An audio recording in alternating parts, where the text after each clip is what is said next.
എല്ലാ പ്രേക്ഷകർക്കും filmy things എന്ന യൂട്യൂബ് ചാനലിലേക്ക് സ്വാഗതം. ഇന്ത്യൻ സിനിമയിലെ സമീപകാല റെക്കോർഡുകൾ മറികടന്ന് അല്ലു അർജുൻ ചിത്രം വിജയകരമായി പ്രദർശനം തുടരുകയാണ്. ഡിസംബർ 5-ന് തിയേറ്ററുകളിൽ എത്തിയ ചിത്രം 1500 കോടിയിലധികമാണ് ആഗോളതലത്തിൽ നിന്ന് നേടിയിരിക്കുന്നത്. തെലുങ്കിനെ അപേക്ഷിച്ച് ഹിന്ദിയിലാണ് ചിത്രം കൂടുതൽ നേട്ടം കൈവരിച്ചത്. 632.6 കോടിയാണ് ഹിന്ദി പതിപ്പിന്റെ കളക്ഷൻ.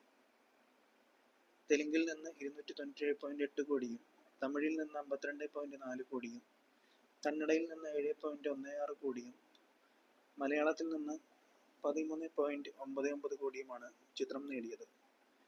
നെറ്റ് കളക്ഷനായി ചിത്രം 990.6 കോടിയാണ് നേടിയത്.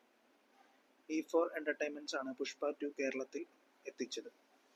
അല്ലു അർജുൻ, ഫഹദ് ഫാസിൽ, രശ്മിക മന്ദാന എന്നിവർ പ്രധാന വേഷങ്ങളിലെത്തുന്ന ചിത്രം മൈത്രി മൂവി മേക്കേഴ്സ് ആണ് നിർമ്മിച്ചിരിക്കുന്നത്.